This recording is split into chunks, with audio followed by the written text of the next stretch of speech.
สบายดีมาพบกับหลินเศร้าลุงพะบางพากินมื้อนี้พาพี่น้องมากินข้าวปุ้นนำป่นป่าเด้อพี่น้องเน้นเนื้อเน้นตอนโดยเฉพาะ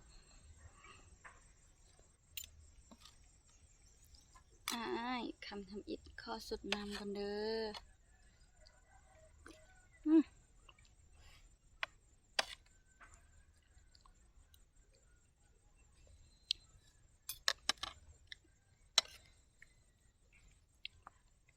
แ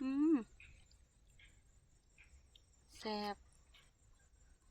ไม่ได้กินดนแล้วได้นี่นะ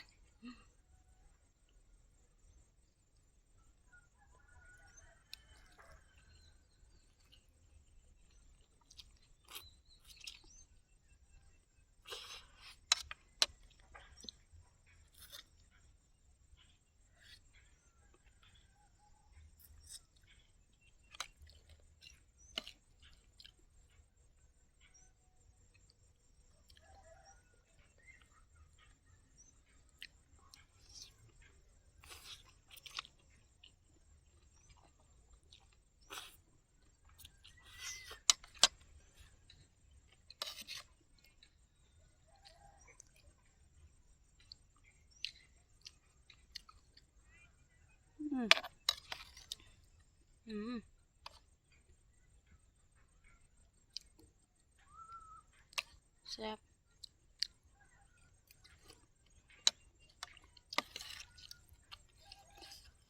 คนให้มันเข้ากัน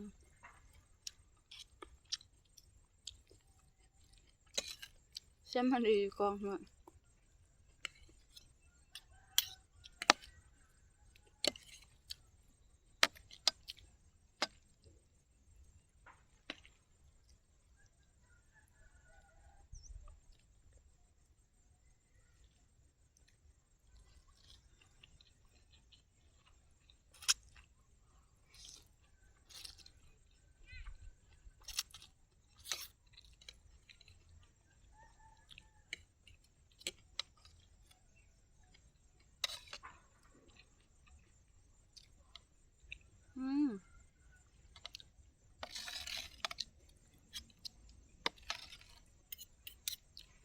มื้อนี้พี่น้องพากันกินข้าวกับหยังเนาะ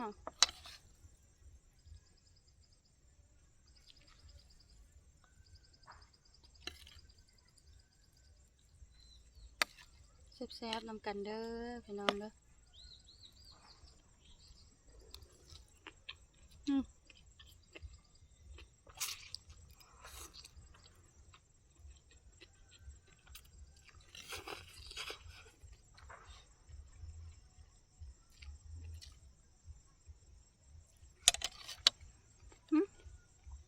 สดน้ำนิดนึงก่อน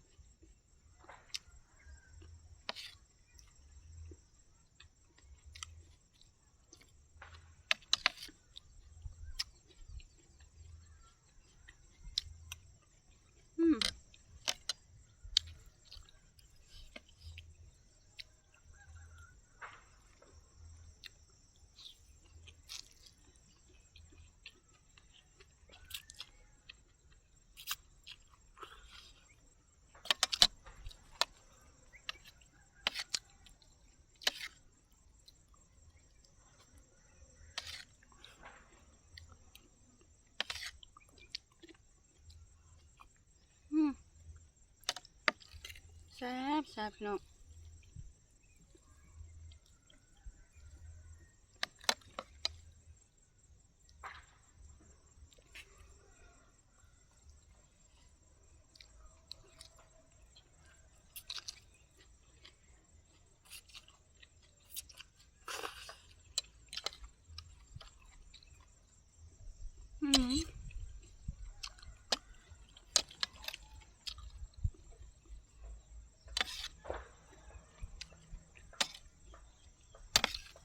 ตอนเลือด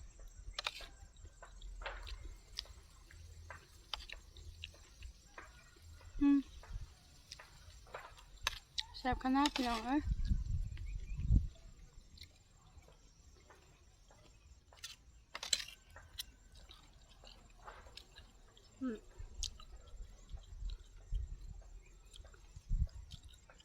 ส้นก็เหนียวนุ่ม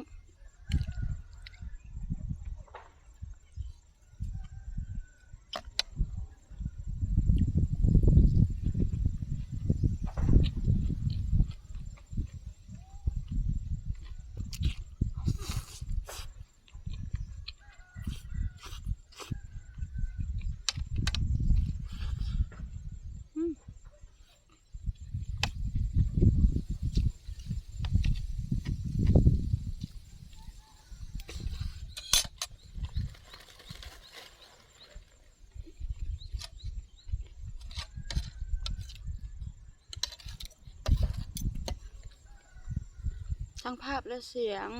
เป็นยังไงก็บอกกันเลยเด้อพี่น้องเด้อ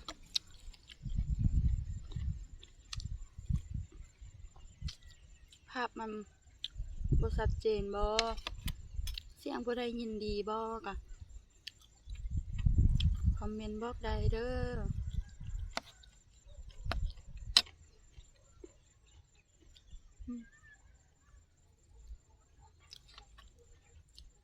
กินข้าวปุ้นต้องเน้นซ่าหลายๆ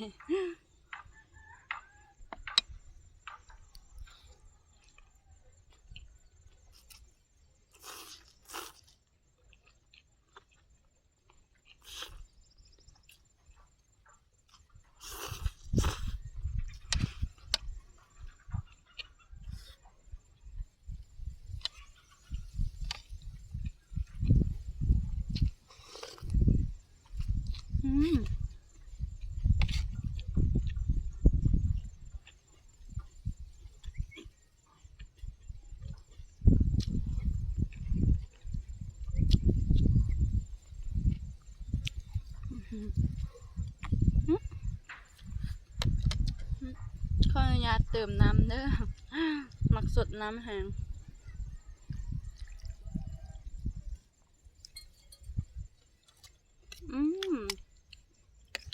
วันนี้แหละ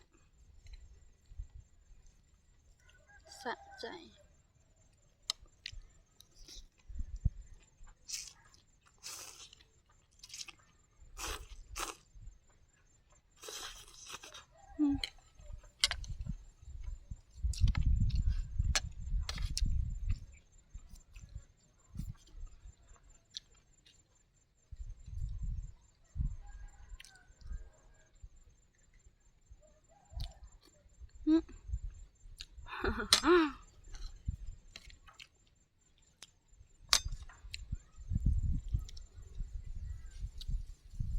อยากเข้า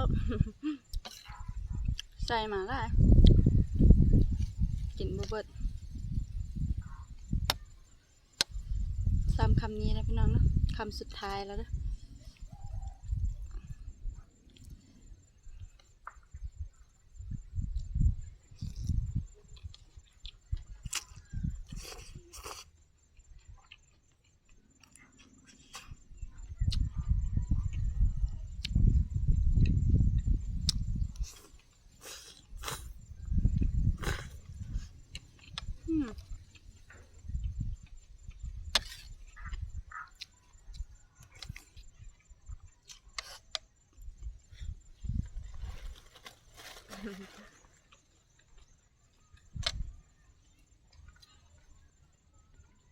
อิ่มแล้วพี่น้อง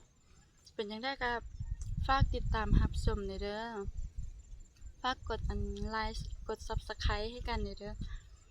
มื้อนี้ขอลาไปก่อนสบายดี